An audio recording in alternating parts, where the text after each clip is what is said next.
Good evening, ladies and gentlemen. Welcome back to another episode here on European Confessions. The following story that you're going to be listening to, it comes from a translation of a message that I received, and the translation of that message, it reads like this.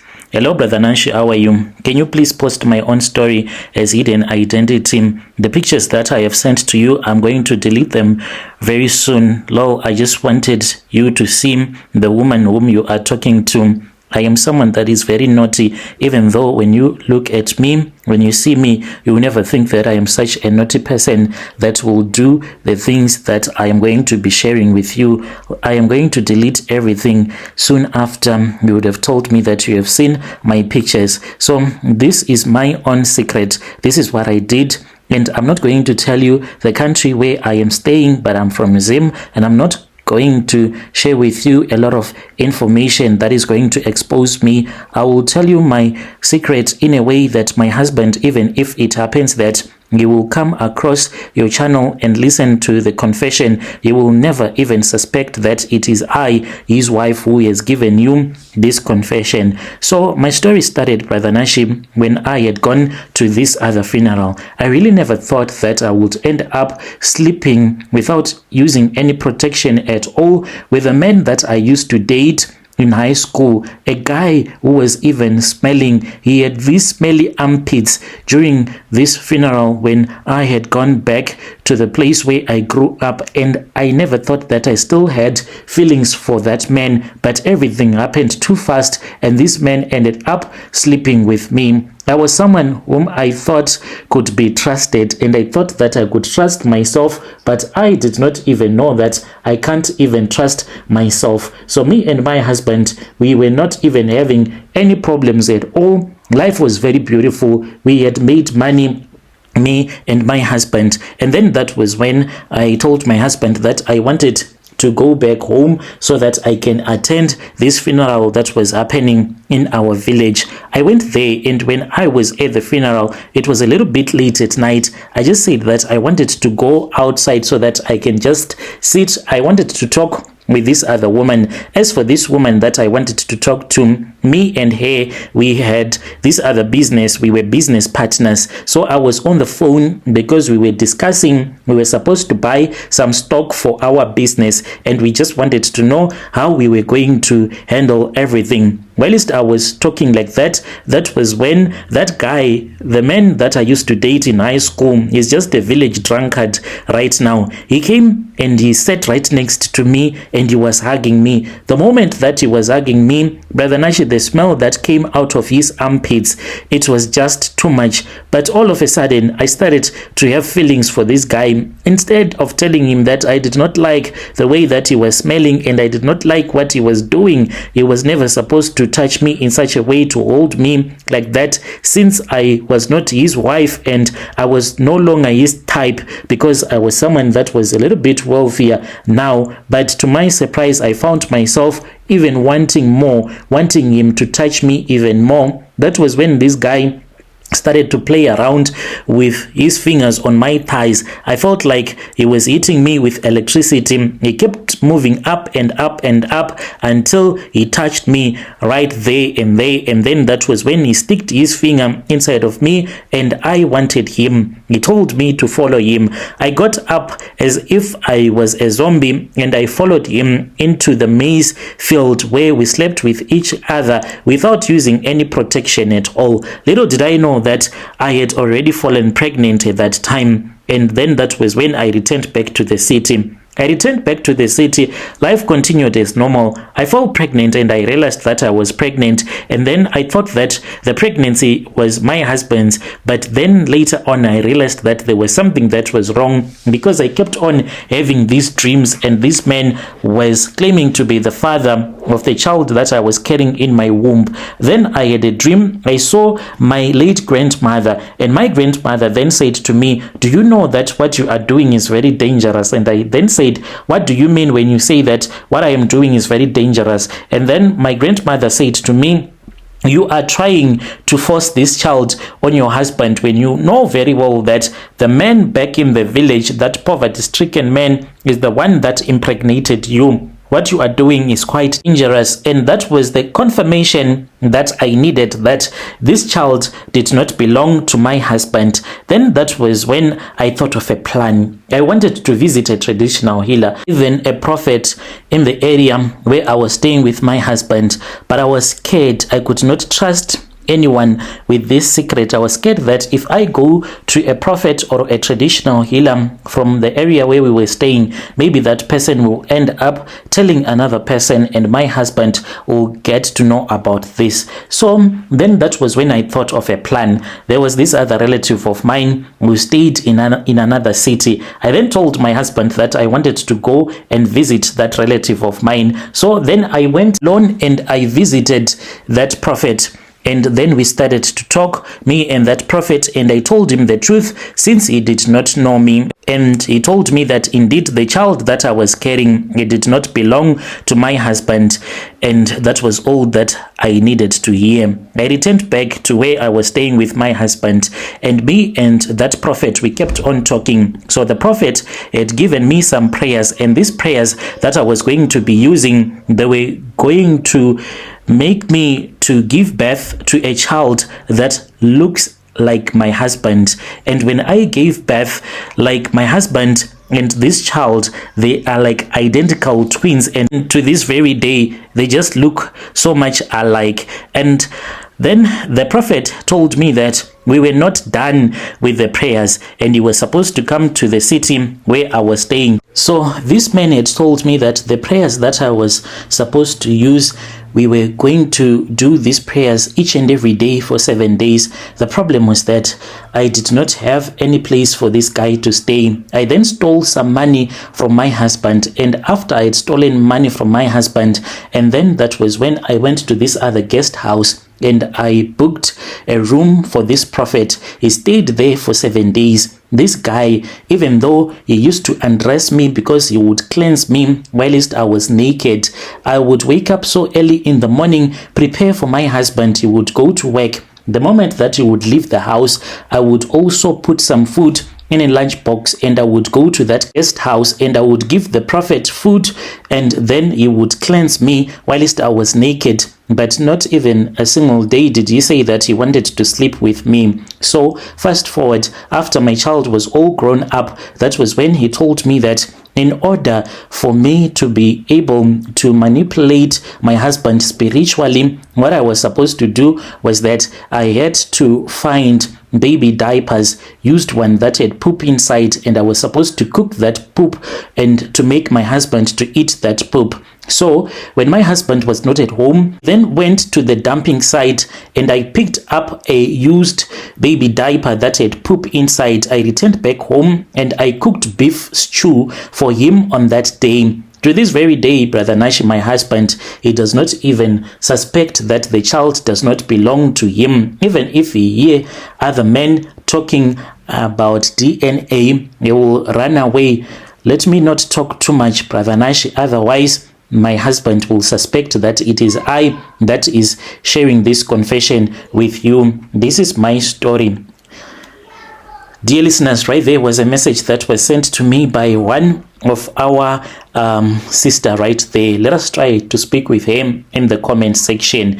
Strange things indeed they do happen in this world. Then there is another message that I received that was sent to me by one of our brother. The message reads like this: Hello, Brother Nashi, how are you? Can you please post my own story as hidden identity? I have this other friend of mine who killed a man that is also from Zim in Cape Town when I used to be part of this other gang. So we used to do what they call smash and grab in South Africa. We would stand by the robots, and when someone will be waiting for the robot to go green, then we will just smash and grab whatever that we could from that person's vehicle. So what happened before I had came to Cape Town, I grew up in a village in Masvingo, and then one of my older brother took me to the city in Harare, and we did not even know that my brother, he was an armed robber. When I was now staying with him, that was when I realized that he was an armed robber, and he would also be selling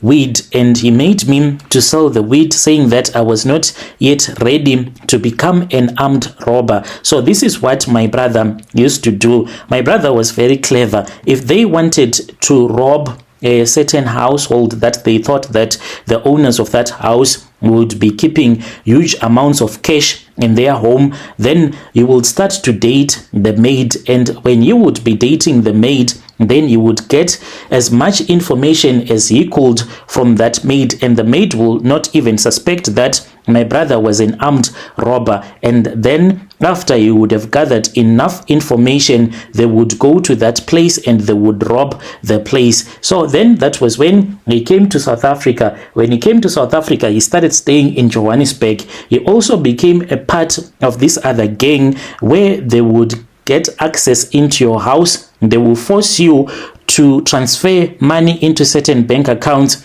and after that they will just run away. It then happened that they hijacked this other man who was a white man. They went with him to his house through the information that they had gotten from a maid. When they got to his house, they tried to make him to unlock his banking application, but he refused. Then they took an iron, that one that we used to iron clothes, then they started to use it on his body, thinking that by torturing him he was going to give them his pin, but then that was when he refused. They tortured him to death. Unfortunately, my brother was then arrested. He is still in prison as we are speaking right now. So when I heard that my brother had been arrested, I said, this is too dangerous. I don't want to do this anymore. I came and I started staying in Cape Town, and I was working in the farms. I had never worked hard before in my life, and when you are working in the farms, you work like no man's business, and we were being mistreated by the white people. That was when I ran away,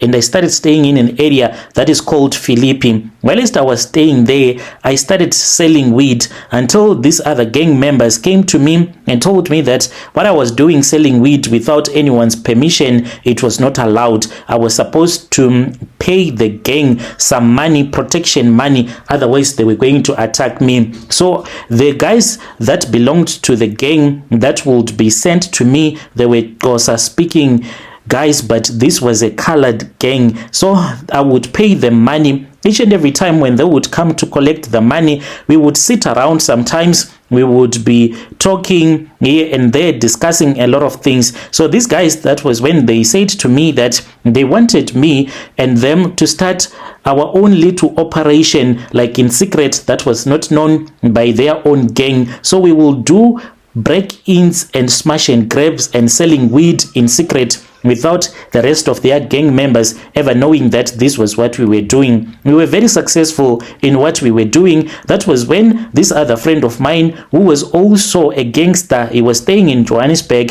he said that he wanted to come to Cape Town. He came and we started staying together. This guy, what I did not like about him was that he was a risk taker. He will make us to do some suicide missions, but anyway, we were friends ever since we were still in Zim. So one day when we were just chilling, I then started to tell them about what my brother used to do when we were still back home in Zim, how he would be dating maids that sometimes he did not even have feelings for, dating a woman that he never cared for, simply because he wanted to get some information from that maid. So as we were talking, that was when this guy said that he was interested in what I was talking about, and he wanted to see if he could be able to get some information from this other woman that he was dating. So this woman was from Zim and was a maid as well. Within a couple of days, he called us and he told us that we were supposed to go to his place, and then that was when he told us that the lady had already given him valuable information, even though she did not know that the guy had been dating her simply because he wanted information from him. Then that was when he told us that the lady had told her that their neighbor, who was a Zimbabwean, had sold a car in cash, and the deal had been done at her boss's house, and this money was quite a lot of money, and she had seen them counting the money, and they still had the money according to her. That was when we planned for the job. We spoke with the gang so that we can be given some weapons, and we were even given a taxi that had been stolen. It was me, Tinashe the guy, and there was this other guy, Leko, Big Joe, and another guy that we used to call Balaka because he used to wear balaclava mask almost at all the times. We went there, and when we got there, we had no intentions of killing anyone. We broke in at around 3 a.m. We had been at that house before just wanting to get some information, and we then realized that the gate, the remote, the motor on the gate was broken. So at night, this family, they would go and they would lock the motor, and they would do this manually. So we jumped into the yard and we unlocked and we opened the gate. We had left this taxi with another guy. He was parked somewhere else, and we broke inside into the house. Everyone went into their different spare bedroom, and then that was when me and Tinashe went into the bedroom where that man was sleeping. We started beating him up, and we had some cable tires that we had with us, and we also had screwdrivers and steel pipes, and we started beating him, and we told him that all that we wanted was money. We did not want to hurt him, and we did not want to hurt his family. That was when he cried and he said that he was willing to give us the money. Unfortunately, they had already used some of the money, and all that they had was 50k that was inside this other plastic bag. And indeed, he took that plastic bag that had the 50k and he gave us the money. I then spoke with my guys when they started telling me that they wanted us to kidnap this man because the amount that Tinashe had been told by his girlfriend, it was not the money that we found at this place. Where was the rest of the money? They were beating this guy, saying, "Tell us, where is the rest of the money?" And when I looked at these guys, I saw that it seemed as if they were possessed by a demon, and I was scared to tell them that I did not want to be part of this anymore, because once you are part of a gang, when you go in together, whether someone dies or not. You cannot change your mind in the middle of a heist. And then that was when they said that we were going to hijack this guy. I assisted them, and we called the guy who had the taxi. He came and picked us up, and then we went to this other location where they were keeping this guy. The way that they were beating this guy, it was like they just wanted to kill him. Early next morning, because I had gotten my share of the money, and I said I cannot stay in Cape Town anymore, they want to kill this man. I left everything, the weed that I had, the money that I had, and I just ran away, and I came back to Joburg. When I came to Joburg, that was when I heard that these guys had been arrested. What happened was that they left that other guy, Leko. He was with that guy and he had a gun. So that man thought that he could overpower Leko, and as they were busy fighting, that was when Tinashe arrived, and then that was when they shot that man and stabbed him to death. So the people in the community, when they had 2 gunshots, they ran to that house, and then that was when they found what had happened, and they phoned the police, and the guys were arrested. I ran to Zim. When I came to Zim, I started working in an area that is called Rusape. So I was working this other family. The family had a lot of cows. I would go and I would be with the cows for the rest of the day. So sometimes it would get too hot. I looked for this other big tree, and I was sleeping underneath that big tree. And then that was when I saw a man in my dreams. This man was screaming, "Taurai, Taurai, Taurai, Taurai, Taurai." That was his name. It was like, "You had me killed. You had me killed. You had me killed. You have to tell my family that you are the one that is responsible for my death." Brother Nashim, when that happened, I woke up and I saw that there was a black mamba that was looking at me, and then it started chasing me. So as this black mamba was chasing me, there were these other boys that I would be working with, but they were working for other people herding their cows as well. They started laughing at me, and I screamed at them and I said, what kind of people are you?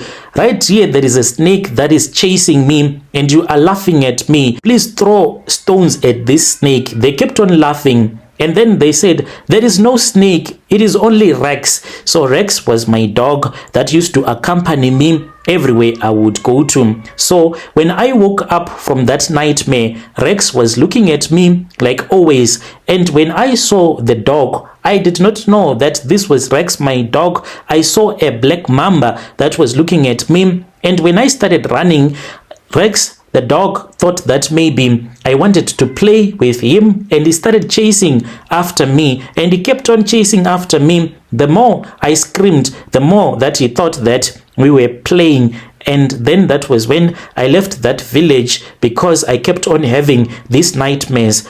I am staying in this place right now, and I really do not have peace anymore. When I used to see the ghost of that man that was murdered by my gang members, it was far much better. But now I see two people that come to me. Tinashe, that guy, I used to tell him to stop being part of this other colored gang when he came to Cape Town, but he was part of that gang. When he was arrested, he was killed in prison because he got involved with a lot of gang activities in prison, and he was killed because of that. So right now I also see him in my dreams. He tells me to go and tell his relatives what really happened. I am scared that I might end up getting arrested. When you post my story, please tell me. I'll be following through in the comment section.